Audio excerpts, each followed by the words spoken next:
One ruler's pilgrimage was reportedly so lavish it crashed gold prices across an entire region, and it happened because of this city. Timbuktu sits on the edge of the Sahara Desert, near the Niger River, in what's now Mali. It rose to prominence as a trade and scholarly center starting around the 12th century, especially under the Mali and Songhai empires. The city sat right at the crossroads of trans-Saharan trade routes, linking West Africa to North Africa and the Mediterranean. Gold and salt were the major commodities that built the city's fortune.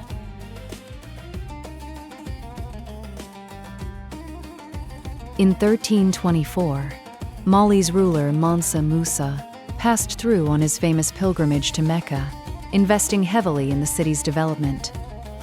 His spending along the way was so extravagant that gold prices reportedly dropped across the regions he passed through. Timbuktu became renowned as a center of scholarship and learning, drawing students from across the region. Grand centers of learning, including Sankore, Jingwerbor, and Sidi Yahya, anchored the city's reputation.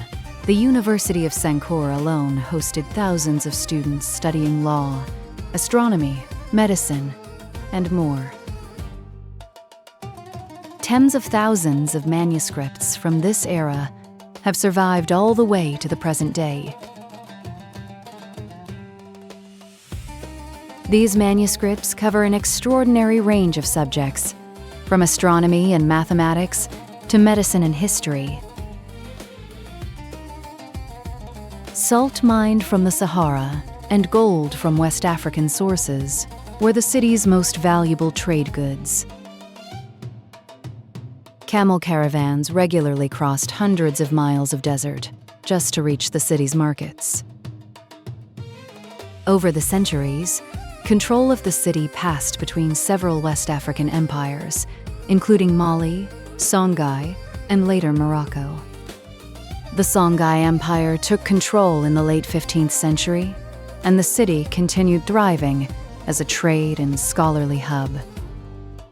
In 1591, Moroccan forces conquered the city, using early firearms against Songhai defenders.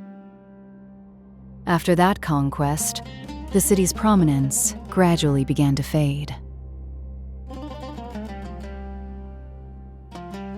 Around the same time, new European sea routes started reducing the importance of trans-Saharan caravan trade.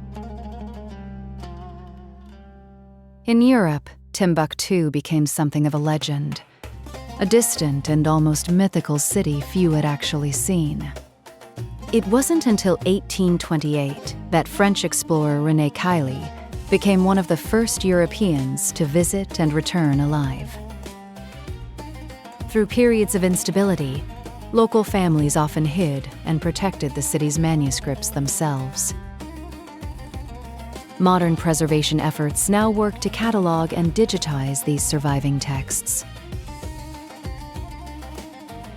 In 1988, UNESCO recognized Timbuktu as a World Heritage Site. In 2012, regional conflict put the city's historic manuscripts and monuments at serious risk. Remarkably, thousands of manuscripts were successfully smuggled to safety during that period of instability. Today, Timbuktu remains an enduring symbol of African intellectual and cultural achievement. Political upheaval and shifting trade routes together brought an end to the city's golden age. Historians still study exactly how much of Timbuktu's later mythic reputation in Europe actually matched its historical reality.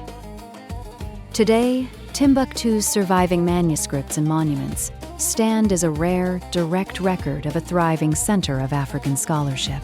If you want to see the next lost city we uncover, subscribe and stay close.